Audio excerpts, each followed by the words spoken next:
এই যেই গ্রুপটার কথা বললেন, এদের গত 10-15-20 বছরে বাংলাদেশের শিল্পী অবদান কি বলেন তো? একমাত্র চাটুকারিতা ছাড়া বলেন না, কয়টা মৌলিক গান, কয়টা মৌলিক সিনেমা তারা দাঁড় করাইতে পারছে বাংলাদেশের জন্য? এদের দুইটা কাজ, একটা হইলো কলকাতায় গিয়া যে কোনো একটা সিনেমার ক্যারেক্টার হইয়া এরপরে দেশে আইসা কলকাতার অ্যাকসেন্টে বাংলা বলা, বঙ্গ জয় করে ফেলছে সে এক। আর হইলো টিভি চ্যানেলগুলো যেহেতু তাদের সব নিজেদের ভাই ব্রাদার, সেইখানে এসে মুখ দেখানো। আপনি বলেন তো যে এদের কোনো মৌলিক ওয়ার্ক আছে কিনা, কোনো ফান্ডামেন্টাল ইনপুট তাদের আছে কিনা? নাই তো। এইটা যদি থাকতো, নিজের স্কিলের উপরে যদি কনফিডেন্স থাকতো, তাহলে না তোষামত করলেও ওইটা ন্যূনতম একটা। আমাদের আরাধ্য 24 আসলো, আমাদের 24-এর লাল জুলাই আসলো, সেখানে তো ভাই চোখের সামনে ভাই এক একজনের মারলো, স্নাইপার শট দিয়ে মারলো, হেলিকপ্টার দিয়ে মারলো, গণহত্যা চালাইলো। তারা কানলো কি নিয়ে? বিটিভির জন্য। তারা কানলো কি নিয়ে? মেট্রো রেল নিয়ে। মানে আপনি বুঝেন ব্যাপারটা, মানে এরা নাকি আবার শিল্পী। যেটা হয়েছে 24-এ চোখের সামনে হয়েছে সবার, এমন তো না যে এটা রাতের আধারে হয়েছে, যে শাপলা চত্বরের খুনটা রাতের আধারে হয়েছে, পিলখানার খুনটা পিলখানার ভিতরে হয়েছে, এটা তো চোখের সামনে হয়েছে। তারপরও তোদের চোখ, মানে তারপরও তোরা দল কানা থেকে বেরোতে পারস না। তোরা আসলে এই জমিনে মনে হয় ওরা বেরোতে পারবে না, ওদেরকে আসমানে উঠতে হবে, তারপর যে ওরা বের হবে। আমাদের লাল জুলাই গানে হাদি লিখছিল না যে মরার আগে আমার আর কি দেখাইবা খোদা, কইতে পারো এই ডাইনিটা কোন নম্র খোদা। আমার কাছে এই প্রত্যেকটা গণভবনের বাইরে দেখলে আমার সবার প্রথমে হাদির এই দুই লাইন মনে আসে।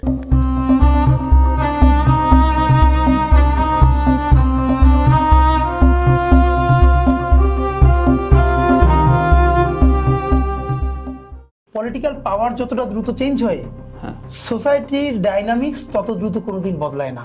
কেন? ধরেন একই ঘরের দুই ভাই, একজন আওয়ামী লীগ করে, একজন বিএনপি করে, রাইট?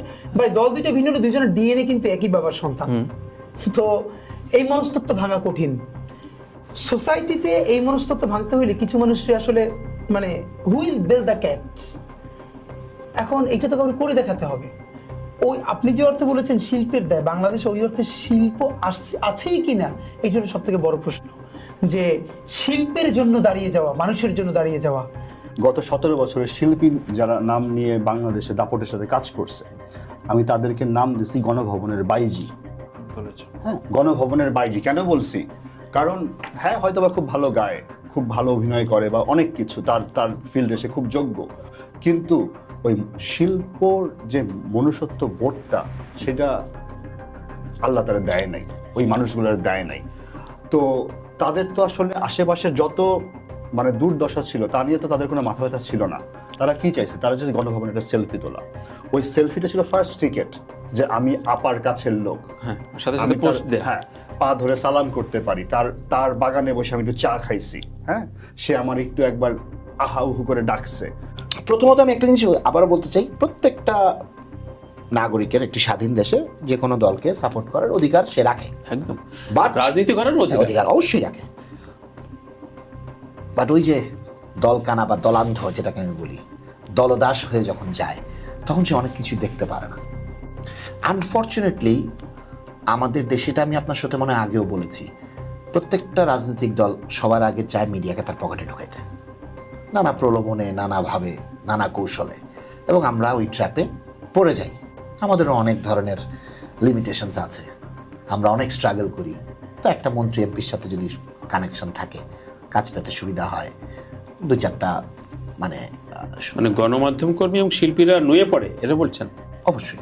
আচ্ছা, মানে দেখেন বাংলাদেশে কেমন, আমি অবশ্যই নারী অধিকারের পক্ষে দাঁড়াবো, কিন্তু যদি কোনো হিজাবি বা বোরকা পরা মেয়ে কোথাও নির্যাতিত হয়, এইটা আমার কনসার্ন না, কারণ সে আমার নারী না। আমি মানুষের পক্ষে দাঁড়াবো, কিন্তু সেই মানুষটা যদি দাড়ি টুপিওয়ালা হয়, সে আবার আমার সিলেবাসে নাই। একইভাবে এখন আবার হয়েছে, ধরেন একজন দাড়ি টুপিওয়ালা মানুষ, সে অ্যাক্টিভিজম করছে, একটা শাখা সেতুর পরা মেয়ে অথবা টি শার্ট পরা একটা মেয়ে, সে যদি কোথাও ভিকটিম হয় না, তার ব্যাপারে সে কনসার্ন জানাবে না, কারণ সে তার এখন এটা হয়েছে কি, ওই আগের জায়গা থেকে যখন পাওয়ারটা ছিল কাদের হাতে, কাস্টমাইজড ভালোবাসা। আমরা এই জন্য জানেন, আমরা না কারো বন্ধু হতে হতেও আর কারো বন্ধু হয়ে উঠতে পারতেছি না। গত অলমোস্ট তিনটা ইলেকশনেই যে যারা লিখতে কলম ভাঙে 3টা, কিন্তু ভালো গান গায় নো ডাউট, তারা পর্যন্ত এমপি হয়ে গেল, অনেক ক্ষেত্রে মন্ত্রী হয়ে গেল, টিভি চ্যানেলের মালিক হইল, হ্যাঁ বিভিন্ন চ্যানেল, অনেক কিছু। আর মানে এটা তো বলতেছি মানে টেবিলের উপরের কথা, আন্ডার দ্য টেবিল কি হয়েছে আমরা কেউ জানি না। তো এরা ক্ষমতাটারে মনে করছে কি যে মানে ইমমরাল একটা ব্যাপার, যে এই সরকার কখনো যাবে না। হ্যাঁ, ফেরাউন যেমন মনে করছিল যে তার মৃত্যু নাই, তো এই হাসিনা এবং হাসিনার যে গণভবনের বাইজিরা তারা মনে করছিল আপার কখনো মৃত্যু হবে না। গণমাধ্যমের ক্ষমতার কাছে কাছে- পরে আসি, ক্ষমতার ক্ষমতার কাছে কাছে নুয়ে নুয়ে পড়ে। এবং এটার জন্য যে সব দোষ শিল্পীদের তা না, আমাদের এই স্ট্রাকচারটাই এমন।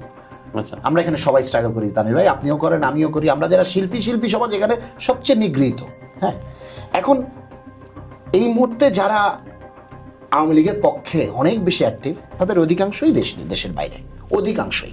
এটা আপনি আমার থেকে ভালো জানেন, আমেরিকায় আর নিউ ইয়র্কে তো মোটামুটি সেটা একটা অভিজ্ঞতা ছোট- বলে শেষ করা যাবে হ্যাঁ, না। অভিজ্ঞতা বলে শেষ কোনো করা একদিন যাবে না। বইতে লিখবো। না, তো এখন ওনারা ওখান থেকে তাদের একদম মানে দেশপ্রেম না, দল প্রেমে ওনারা ভাষায় দিতে চাচ্ছেন। তো দল প্রেমে এত ভাষায় দিতে চাইলে মানে ওই যে দেশপ্রেমের থেকে দল প্রেম বেশি হয়ে গেছে, তাহলে আসো দেশে ফিরে, এসে জিনিসটাকে ফেস করো। হ্যাঁ, এখানে তো মব হবে, ইয়ে হবে, কেন দেশে তো অনেক শিল্পীরা আছে না, অনেক শিল্পীরা আছে। যেমন আমরা হেফাজতের অধিকারের কথা বলি, কিন্তু এরপর আমরা হেফাজত না। আমরা জামাত বিএনপির অধিকারের কথা বলি, কিন্তু এরপর আমরা জামাত বিএনপি না। কারণ এই যেমন গতকালকে আমরা একটা কনসার্ট করলাম, কনসার্ট ফর ঢাকা, আমার ইলেকশন ক্যাম্পেইন, এমন গালি গালাজ নাই, শুনি নাই। শোনেন নাই? মানে আচ্ছা, আচ্ছা। প্রচুর গালি, কেন এখন আমাকে কনসার্ট করতে হবে? বুঝতে পেরেছেন কিনা? কিন্তু আমাদের সচেতন রাজনীতি এইটাই, আমরা কারো গালিতে আমাদের কনসার্ট বন্ধ করি নাই। তো এই জন্য এই যে সচেতন মধ্যবর্তী জায়গাটা, তো সামাজিক বিনির্মাণে আমাদের যেটা, আমার একটা ধারণা আমি আপনাকে বলি, ধরেন সোসাইটিতে যতদিন পর্যন্ত আমাদের আর্থিক সংগতি ভালো না হবে, ততদিন সোসাইটিতে আপনি খুব বড় পরিবর্তন দেখবেন না। আর আপনি যে শিল্পীদের কথা বলছেন, তাদের আবার আর্থিক সমস্যা না, তাদের হলো না, আর্থিক সমস্যা না তো। হিউম্যান ডিগনিটি বলতে কিছু নাই। মানে তাদের ক্ষেত্রে যেটা সমস্যা, এই জন্য স্টেজে উঠা ওই যে জয় বাংলা, নাচের মধ্যে জয় বাংলা, গানের মধ্যে জয় বাংলা, খাইতে বসলে জয় বাংলা। এবং ওই যে তার একটা প্রেস সচিব ছিল না, খোকন, আশরাফুল খোকন, এতটা পুরো সিন্ডিকেটই তৈরি করলো পুরা। বি গ্রেড নায়িকা যাদের আজে বাজে ভিডিও পর্যন্ত সবার মোবাইলে ছিল এক সময়, তারাও মাথায় ঘোমটা দিয়ে এমপি ইলেকশন করবে, নমিনেশন নিবে, নমিনেশন কিনবে, এই সেই কত কিছু। তো এগুলো আসলে, এবং আমরা তো 2018 নির্বাচনে দেখছিও যে ভোট ফর নৌকা নাকি গো ভোট নামে একটা ক্যাম্পেনিং চালালো শিল্পীরা, যেইখানে সবাই মানে, প্রথম কথা ভাই আপনি তো মূর্খ না, ওই যে শিল্পীগুলোর কথা বলছেন, অ্যাটলিস্ট এতটুকু জানিস যে এই নির্বাচনে হওয়া যা না হওয়া তোর তো আসবি। তো এরকম মানে কাপড় খুলে, পিছনের কাপড় খুলে তোমার এত মানে নির্লজ্জ হইতেও কিন্তু একটা রুচি লাগে। মানে এটা কোন চিরতা খাইলে যে তাদের ওই রুচি নষ্টটা ঠিক হইতো আমি জানি না। যেই শিল্পীগুলা আছে তাদের মধ্যে অনেকে আওয়ামী লীগ করতো না, করতো তো, হ্যাঁ, এবং মানে একদম বললি আমি করতো। একটা শিল্পীকে আসলে কেউ টাচ করছে বলতে পারবে যে আমাকে টাচ করা হয়েছে, আমাকে এই করা হয়েছে? বঙ্গবন্ধুর চরিত্রে অভিনয় করছে একদম মানে চোখ বাঁধা ইয়ে শেখ মুজিবুর রহমান, তাকেও কিছু না, ঠিক আছে করতেই পারছে। শিল্পীরা তো অনেক সহনশীল, আচ্ছা ঠিক আছে করো, বাদ দাও, যেটা হয়েছে যা ওটা ওরা। বাট আমরা কিন্তু এটাকে এভাবে করছি, আর ওরা কিভাবে করতেছে, আরে লিস্ট কর, দেখে নিব, একবার আসবো না আমরা, তখন দেখে নিব। তাদের হলো যে হিউম্যান ডিগনিটি থাকে না, একজন মানুষ যেই দলই করুক, একটা মানবিক মর্যাদা, একটা ব্যক্তিত্ব বোধ। আর ধরেন আপনি একজন শিল্পী, ধরেন আপনার তো কত মৌলিক কাজ আছে না, আপনি রাজা, সে যতবার হোক, তার সামনে গিয়ে তাকে তোষামোদি করে প্রচুর খুশি করে গান গাইবেন, এটা তোমার চিন্তা করলেই মানে কেমন লাগে যে আপনার শিল্পবোধ, রাজা আপনার কাছে ছুটে আসবেন, প্রেসিডেন্ট আপনাকে অনার করবেন যে আপনার ওই কনসার্টে আমি এসে গান শুনতে চাই, কেন আপনার ব্যান্ড নিয়ে আপনি রাজার পায়ের কাছে গিয়ে বসে গান শোনাবেন? তো ওই গার্ডস থাকতে হলে কি লাগে ভাই, নিজের স্কিলের উপরে কনফিডেন্স থাকতে হয়। এইটা সব থেকে মানে আমার কাছে দুঃখ লাগে যে দেখেন, যখন আওয়ামী লীগ বিএনপি রে, জামাত রে মানে বিভিন্ন রকম ট্যাগ দিয়ে, ফাঁকি দিয়ে মারলো, গুলি করে মারলো, গুম করলো, আজকে সারা পৃথিবী দেখতেছে কিভাবে গুম করা হয়েছে, কিভাবে মানুষ মেরে ভুঁড়ি কেটে ভুঁড়ির মধ্যে সিমেন্ট ভরে বাংলাদেশের সব নদীতে আমাদের কত ভাইয়ের, কত নেতার লাশ আছে আমরা জানি না। তারপরে আমাদের আরাধ্য 24 আসলো, আমাদের 24-এর লাল জুলাই আসলো, সেখানে তো ভাই চোখের সামনে ভাই এক একজনের মারলো, স্নাইপার শট দিয়ে মারলো, হেলিকপ্টার দিয়ে মারলো, গণহত্যা চালাইলো। তারা কানলো কি নিয়ে? বিটিভির জন্য। তারা কানলো কি নিয়ে? মেট্রো রেল নিয়ে। মানে আপনি বুঝেন ব্যাপারটা, মানে এরা নাকি আবার শিল্পী। যেটা হয়েছে 24-এ চোখের সামনে হয়েছে সবার, এমন তো না যে এটা না, রাতের সেটা- আধারে হয়েছে, যে শাপলা চত্বরের খুনটা সেটা রাতের মানে আধারে হয়েছে, পিলখানার খুনটা পিলখানার ভিতরে হয়েছে, এটা তো চোখের সামনে হয়েছে। তারপরও তোদের চোখ মানে তারপরও তোরা দল কানা থেকে বেরোতে পারস না। তোরা আসলে এই জমিনে মনে হয় ওরা বেরোতে পারবে না, ওদেরকে আসমানে উঠতে হবে তারপর যে ওরা বের হবে। এই যে গ্রুপটার কথা বললেন, এদের গত 10-15-20 বছরে বাংলাদেশের শিল্পী অবদান কি বলেন তো? একমাত্র চাটুকারিতা ছাড়া বলেন না, কয়টা মৌলিক গান, কয়টা মৌলিক সিনেমা তারা দাঁড় করাইতে পারছে বাংলাদেশের জন্য? এদের দুইটা কাজ, একটা হইলো কলকাতায় গিয়া যে কোনো একটা সিনেমার ক্যারেক্টার হইয়া এরপরে দেশে আইসা কলকাতার অ্যাকসেন্টে বাংলা বলা, বঙ্গ জয় করে ফেলছে সে এক। আর হইলো টিভি চ্যানেলগুলো যেহেতু তাদের সব নিজেদের ভাই ব্রাদার, সেইখানে এসে মুখ দেখানো। আপনি বলেন তো যে এদের কোনো মৌলিক ওয়ার্ক আছে কিনা, কোনো ফান্ডামেন্টাল ইনপুট তাদের আছে কিনা? নাই তো। এইটা যদি থাকতো, নিজের স্কিলের উপরে যদি কনফিডেন্স থাকতো, তাহলে না তোষামত করলেও ওইটা ন্যূনতম একটা। আমাদের লাল জুলাই গানে হাদি লিখছিল না যে মরার আগে আমার আর কি দেখাইবা খোদা, কইতে পারো এই ডাইনিটা কোন নম্র দে খোদা। আমার কাছে এই প্রত্যেকটাই গণভবনের বাইরে দেখলে আমার সবার প্রথমে হাদির এই দুই লাইন মনে আসে। আর যে আপনি বলেন অশ্লীলতা, তারা গণহত্যার সাপোর্ট করে, তারা গণহত্যার সাপোর্টে বিটিভির সামনে যে নেকা কান্না কেঁদে আমার সোনার বাংলা জাতীয় সঙ্গীত গায় আমাদের।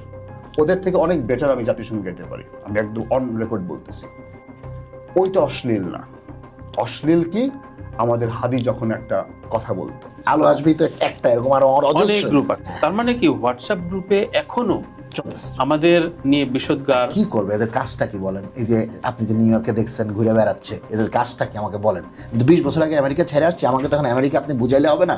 আমেরিকা তো ছেড়ে আসছি, পড়ালেখা করছি, কাজ করছি, থাকছি, তারপর ছেড়ে আসছি। এরা ওখানে যে কামটা কি এদের বলেন? এরা কি করবে? এরা শিল্পী হিসেবে ওখানে গেছে, ওদের তো অত টাকা তো নাই আমাদের, তো এখন কিছু নিয়ে তো থাকতে হবে। তো ওখান থেকে একদম ছিঁড়ে ফেলবো, মেরে ফেলবো, খেয়ে ফেলবো। হ্যাঁ, ছিঁড়ে ফেলতে পারবি, মেরেও ফেলতে পারবি, খেয়েও ফেলতে পারবি। সঠিক পথে আসতে হবে কি, অপরাধ যেটা করছো সেটা আগে বিচার হোক, বিচারটা প্রপার হোক। মানে আমি কবি আল মাহমুদের কথা মনে পড়তেছে, উনি ওনার আত্মজীবনীতে লিখতেছে প্রেসিডেন্ট জিয়াউর রহমান ওনাকে প্রচন্ড শ্রদ্ধা করতেন, প্রচন্ড। তো প্রেসিডেন্ট জিয়াউর রহমানকে নিয়ে ওনার একটা ছোট গল্প আছে, মুশিক রাজার গল্প টাইপ এরকম। তো যারা ইন্টারে স্ট্যান্ড করলো তাদেরকে নিয়ে প্রেসিডেন্ট জিয়াউর রহমান একবার নৌকো মানে লঞ্চে করে এই ভ্রমণে গেছে, নৌ ভ্রমণে। তো এইখানে উনি একমাত্র বললেন যে আমি চাই কবি আল মাহমুদ এটার সাথে থাকুক এবং উনি বাচ্চাদের সাথে সময় দিক। এরপরে তিনি তাদের সাথে থাকলেন, এসে গল্প লিখলেন। এর মানে হলো নিজের যখন স্কিল থাকে, একজন রাষ্ট্রপতিও তাকে ওই পরিমাণ অনার করে নিয়ে আসতে পারতে হয়।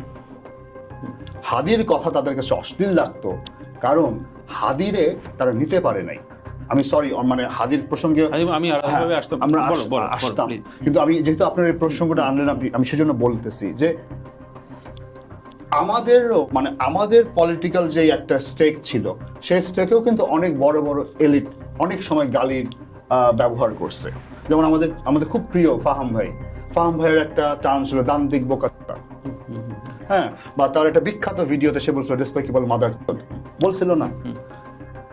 তো ফাহাম ভাইয়ের গালিতে আমরা যদি ওয়াও বলতে পারি, হাদির গালিতে আমরা কেন বলতে পারবো না? হাদি কি এলিট না? এই জন্য হাদি মাদ্রাসা ব্যাকগ্রাউন্ড থেকে আসছে, হাদি কোরআন সম্পর্কে খুব ভালো জানে, সেই জন্য হাদি 5 ওয়াক্ত নামাজ পড়ে, সেই জন্য। মানে এই যে আদারিং এর যে রাজনীতিটা হাসিনা শিখাই দিয়ে গেছে বাংলাদেশে, এই বাংলাদেশের শিল্পী নামের বাইজিগুলারে, এই আদারিং এর রাজনীতি করে কিন্তু তারা একদিন তানভীর তারেকরে 71-এর পরে জন্ম হইলেও বলবে তুই রাজাকার, রাহাত শান্তনুরে বলবে 80-র দশকের জন্ম, তা বলবে তুই রাজাকার।